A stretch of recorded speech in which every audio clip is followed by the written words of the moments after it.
The one thing that's good about fasting is when you master fasting, you realize I'm not going to die if I don't get my next meal. I mean, I can go a little while, okay. But they don't have the virtue. So if you followed the old discipline, that is, if you actually followed where you fasted for the entire duration of Lent, by the time you got through Lent, you had the virtue of fasting. And then the church added on top of that the Ember days and certain vigils. What did that mean? On Ember days, you basically had to do the fast again. So that 4 times a year you were fasting for at least the 3 days out of that week. Then there were certain vigils. That is, the Vigil of Pentecost, the Assumption, the Feast of All Saints, and the Nativity of our Lord. You had to fast on those days as well. So that what would happen is that once you gained the virtue of fasting through Lent, then you were doing it periodically throughout the year to maintain it so that when you went back into Lent, it wasn't so brutal. Today, because we don't fast at all, although some people fast, it's called dieting. Right? All dieting is fasting, but for the wrong motive. Now, they might be dieting for health reasons, and then it can actually be part of the virtue of fasting.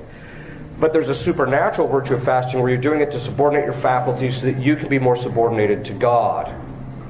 That's why we actually do it. So the church then would have Ember days throughout the course of the year in order to maintain the virtue. Because most people don't maintain their virtue. In the new laws of the church, you're only required to fast on Ash Wednesday and Good Friday. Now, if you do that, you do fulfill the obligations of obedience to the church. So you do fulfill that. But you do not fulfill the requirements of the natural law in relationship to fasting. St. Thomas says that the natural law commands, which means it requires all of the virtues, which basically means we have a natural connection to perfection. And that perfection means that your soul has to be endowed or adored with all of the virtues. And 2 of those virtues are abstinence and fasting. And if you don't do that, you're never fully going to reach perfection. A lot of people think, okay, well, this is kind of the rocky road through the spiritual life. There's fasting and abstinence on this side. Those are pretty heavy rocks. I don't want to have to deal with those, so maybe I'll just do a lot of prayer or things like that, and then I can bypass it. That's not how this works. You have to fast. You have to get to the point where you master that in order to get the concupiscible appetite. That's the one that desires food. You have to get that thing under control. And it's also necessary even on the side of intellect and will. Why? Because when we never fast, you can tell it when you just watch people. You know, they did these studies, and they found out that, some of you have probably heard me say this, that when they did these brain studies, they found out that when women eat chocolate, it floods their brain with pleasure drugs. That's why they feel loved when they eat chocolate, generally speaking. Guys don't get that. But guys do get it from meat. In fact, what they discovered is if a guy just looks at meat, his brain starts pumping out these pleasure drugs. Which is why whenever I see a guy that's a vegetarian, I'm a little nervous. All right. But the point being is this. The point is that we have this it's very easy for us to become attached. You can watch people in relationship to food. How do you know you've mastered fasting? That when you're fasting, if the food's put in front of you, St. Thomas says you can delay the eating of it until modesty says it's the right time. Whereas most people, that's not the case. If they fasted for any length of time, you put the food in front of it, and they're basically like an animal. They're just eating it very quickly. Whereas it means if you have the actual control over it, you can look in front of the food. So when guys see the meat, they can actually put it aside if necessary. Okay. So basically what that means is if you follow the current laws of the church, you will fulfill the obligations of obedience, but not the obligations for the virtue of fasting that natural law requires. And so, again, it makes you obedient, but it doesn't perfect your virtue. So it doesn't mean you're off the hook for fasting. In the Old Code, it was required fasting, in the Old Code of Canon Law, it was required fast and abstinence on Ember days. And this is helpful to us because it helps us to refocus and realize our dependency on God and the need for the virtues associated with prayer. So it was also these were days of prayer as well. You know, once in a while you'll hear people say, my work is my prayer. That's nonsense. It's total nonsense. First of all, the definition of prayer is lifting the mind and heart to God. Working isn't lifting your mind and heart to God, unless you've reached the transforming union where you can do both at the same time, which is like 0.00001% of Christians who reach that. So what does this mean? It means it's also reminding us that there are certain days when we should intensify our prayer. Now, prayer is not a virtue. It's a good act. The virtue it falls under is the virtue of religion. It's an act of the virtue of religion. And so you have an obligation to continue to develop your prayer so that the virtue of religion becomes perfected.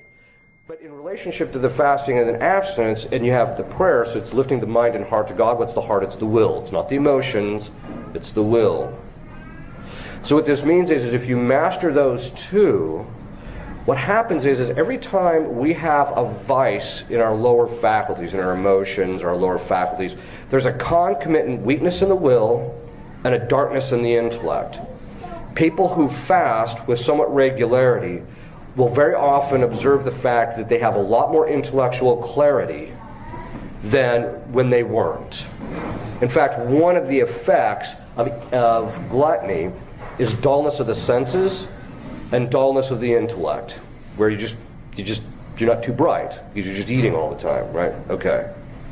With prayer, of course, and so as the will is required in fasting to stay the course, because the lower appetites, when they don't get what they want, they start screaming, I want my food, I want my food. Whereas the will has to say, no, this is what we're going to do. It's constancy, it's the virtue of constancy.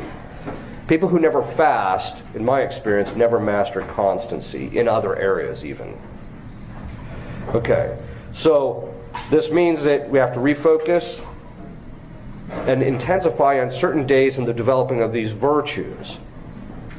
But this also calls attention to when we forego something, when we're constantly eating something, we kind of fall prey to what G.K. Chesterton said. He said, if you can't fast, then you can't really feast. And if you can't feast, you can't really fast. No, that's a loaded statement. Basically what that means is this. If you can't fast and you're always feasting, then it's not really a feast. It's just your average day of eating. Whereas when you fast, when it comes time to feasting, there's an appreciation of the food that you have that you don't have when you're not fasting. That's how you can develop the virtue of gratitude. But then on the other hand, if you can't feast, you can't fast. There's a kind of Pelagianism that is floating around, kind of a Gnosticism that's floating around in the traditional movement, that pleasure is evil. You hear this from time to time. No, I can't do that. Why? It's pleasurable. Well, what's that got to do with it? Okay. The moral of the story is that the person who can't enjoy the food, that is, the person who can't feast, never develops the virtue of temperance.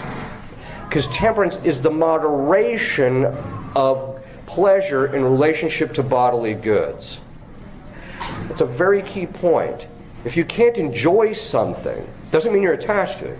But if you can't enjoy it, it means that there's the vice of insensibility. This is one of the reasons why the people that very often they become very dour and very negative, because they're not being able to appreciate the good.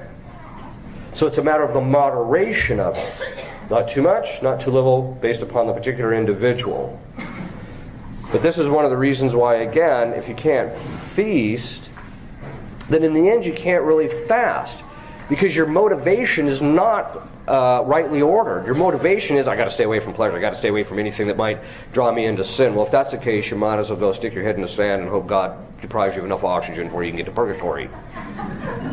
All right.